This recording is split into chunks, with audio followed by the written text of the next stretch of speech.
जी नमो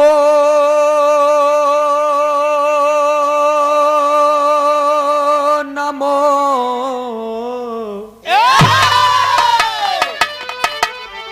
बिंदेश्वरी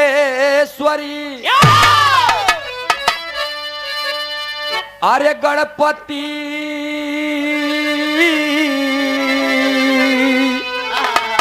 गौरी नंदन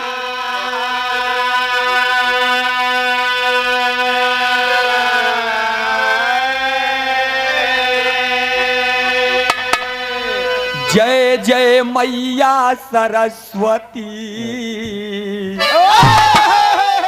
आर्य करता हूँ पग बंदन।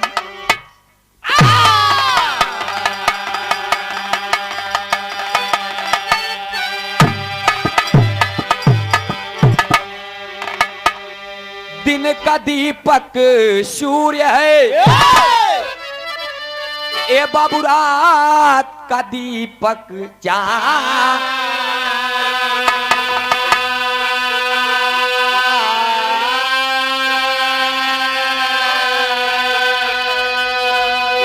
अरे कुल का दीपक एक पुत्र है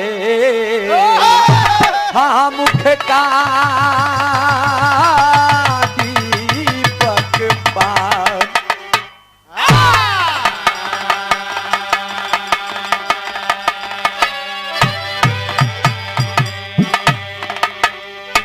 तीन लोक नौखंड में ये भैया गुरु से बड़ा ना कोई।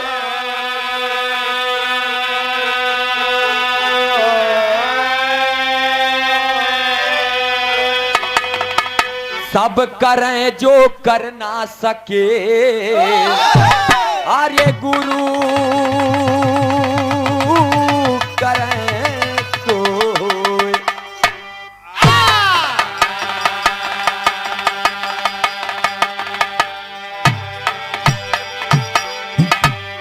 आओ आज गंगले अगाधी अंबु अंगे अंग अरे अस्य अस्य नान हो कि आनंद पार दे।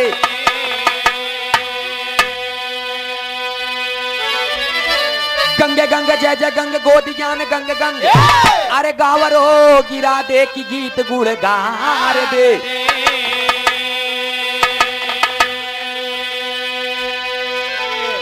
धीरज सिधार धार धारा पर धर्म बुधे अरे ध्यान से धड़ंग ढंग धूल में धिकार दे। अरे तो हमारी गीतिया ये सबके अब प्रीतिया के छूले जाना है संसार पार भार मायू तारी दे।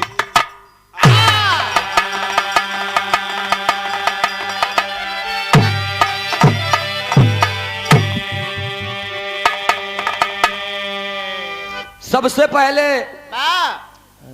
हेलो इस दूल्हेपुर की ऐतिहासिक पावन सरजमी को प्रणाम करते हुए मां वसुंधरा की गोद में बैठे हुए तमाम बिरहा के श्रोता बंधु बुजुर्ग तुल्य दादा लोग पिता योग्य चाचा लोग एवं हम सफर नौजवान साथी साथ में बैठी हुई हमारे देश की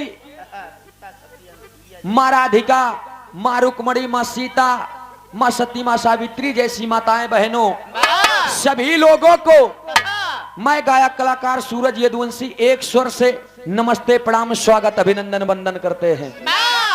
जैसा कि आप लोगों को मालूम है कि आज मेला है खूब बोल बतलाए ले आवाज ये थोड़ा धीरे कह के बात करा भाई। जैसा कि आप लोगों को मालूम है कि हमारे भारत भूमि की यह संस्कृति है कि कौनो भी इंसान जैसे कि हमारे भारत भूमि की यह संस्कृति है ये महानता है।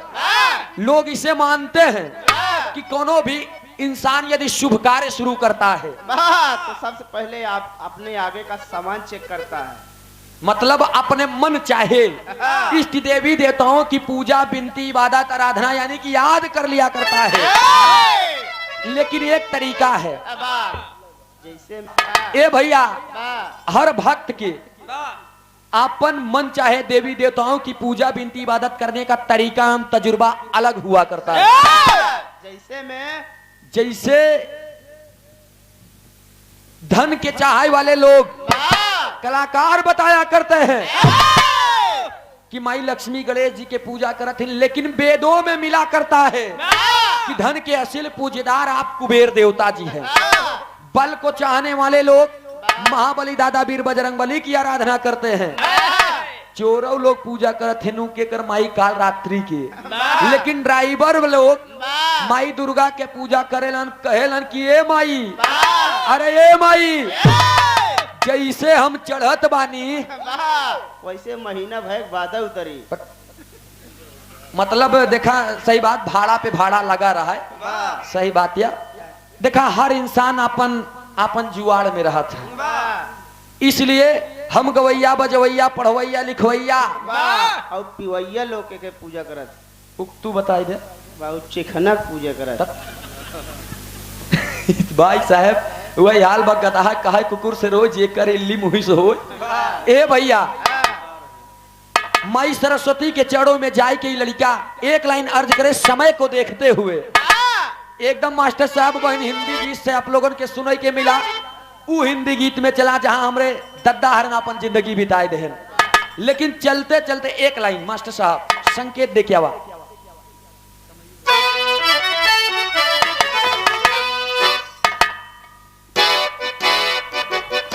जियो जियो शेर, क्या बात है, क्या बात है। वाह।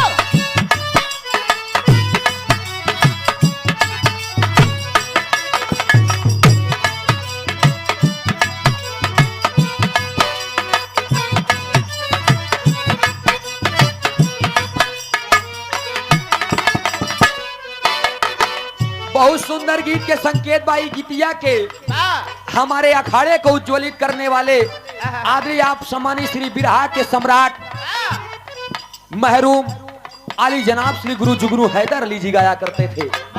कैसे गावे मास्टर साहब?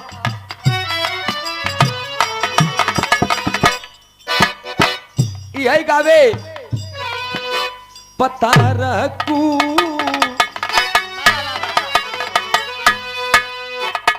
कि अरे पतरकू पतरकू पतरकू पतरकू पतरकू,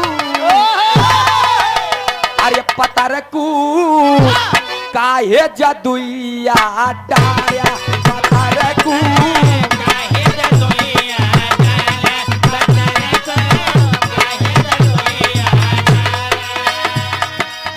जियता जिंदगिया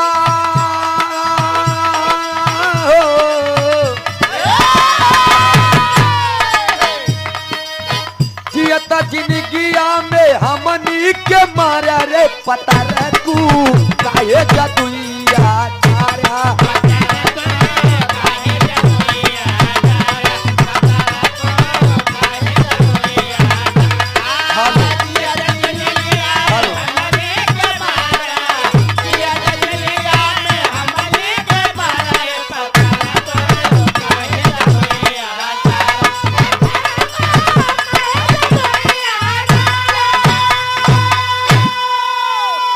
कहना है मास्टर साहब,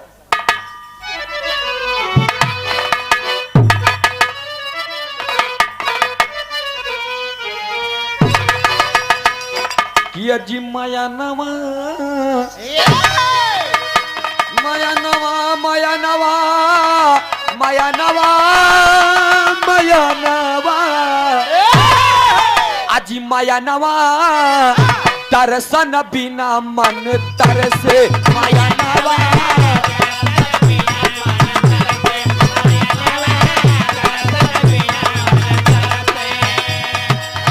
रात दिन पूजा हो, रात दिन पूजा करी सुना दुई कर से, माया नवा दर्शन बिना मन तरसे।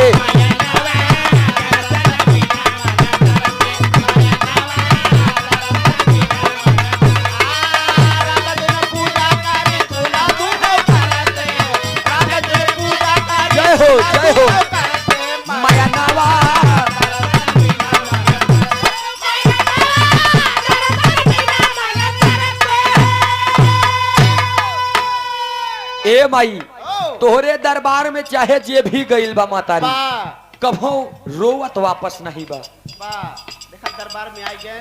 ओहो वाह हमारे कवि जी आदली आप परम सम्मानित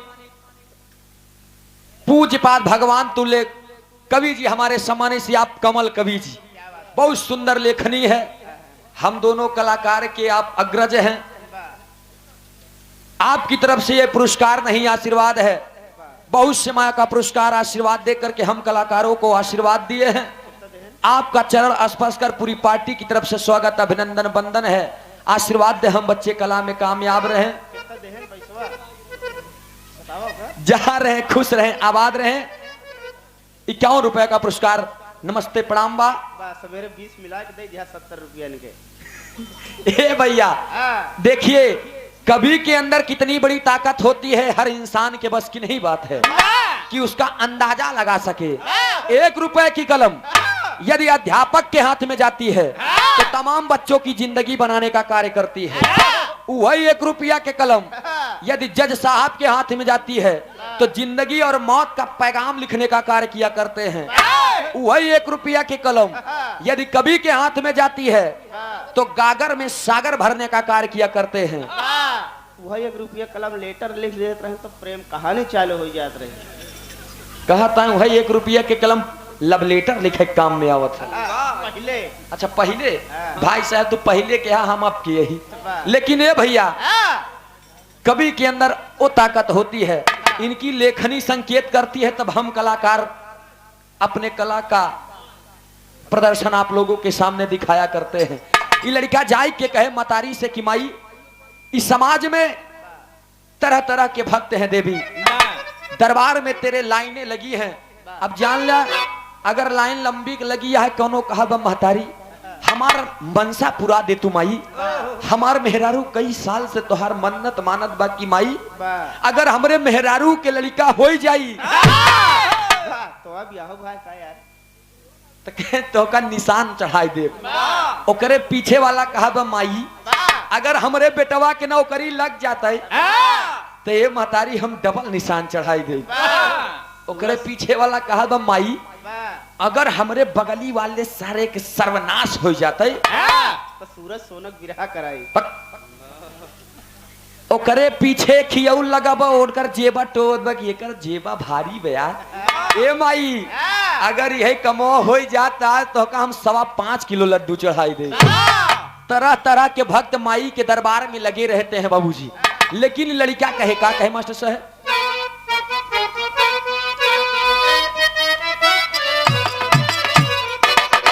तोहरा तरासा बिना तन वायुदास हो। क्या बात है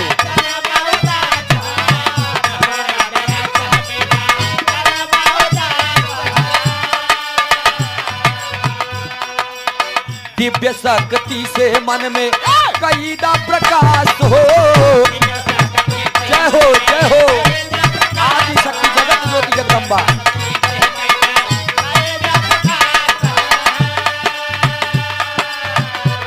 ए माई मुझे कुछ नहीं चाहिए देवी, तोहरा दरस बिना मनबा उदास हो। दिव्य शक्ति से कैदा दिल में प्रकाश हो। एक लाइन कहे का कहे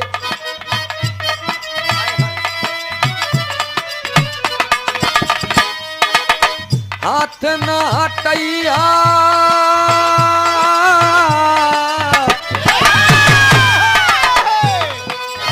हाथ न हटैया तू बेटवा के सर से माया नावा दर्शन बिना मन कर से।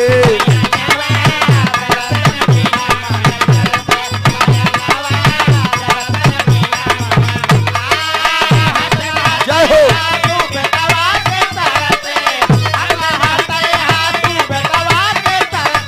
माया नावा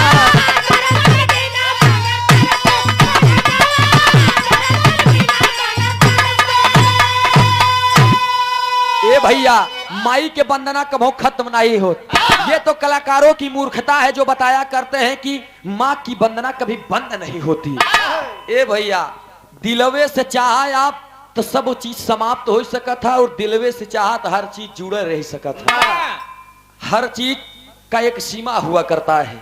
जैसे वंदना चाहे रामायण हो, चाहे महाभारत हो, चाहे इतिहास के किसी भी पन्ने में देखे होंगे आप, वंदना कहीं नहीं लिखा गया है, लिखा गया होगा तो वंदना। अरे वाह! हे भैया, चाहे तो पूरी सरजमी को, मेरे एक एक बात पर गौर करेंगे आप सब। ये इलाहाबाद की एक ऐसी सरजमी है बाबूजी, जहां पर विरह गाने के साथ साथ समझाना बहुत जरूरी है। हमारे गुरुजी ऐसे बस ऐसे बोलत रहे, बस पब्लिक कहे क्या बात है, रस चुवत बा। गुरुजी हमारे कहा करते थे कि गाने वाले से बेहतर सुनने वाले हुआ करते हैं। लेकिन ये भैया एक बात मैं बताना चाहूंगा, पूरी सरजमी को आप कागज का पन्ना मान लीजिए, जमीन पे जितने भी वृक्ष हैं उनको आप कलम मान लीजिए, समंदर के पानी को स्याही मान लीजिए, फिर भी माँ की गाथाओं को लिखेंगे तो ये धरती, ये पेड़, समंदर का पानी कम पड़ जाएगा बाबूजी। लास्ट लाइन में ये लड़का अपने परिवार के परिचय बताए समय को देखते हुए मास्टर साहब।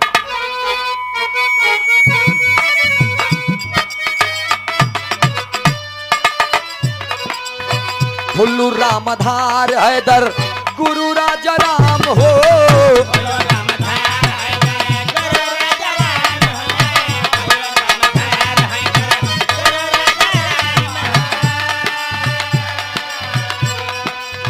विमल भोजराज साथे कवि राधे श्याम हो।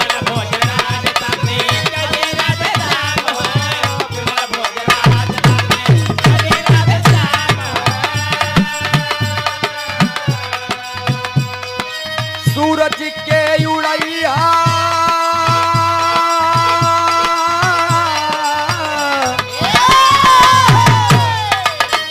सूरज के उड़ैया तू देख करके पर से, अरे माया नवा, हाँ माया नवा, दर्शन बिना मन करते।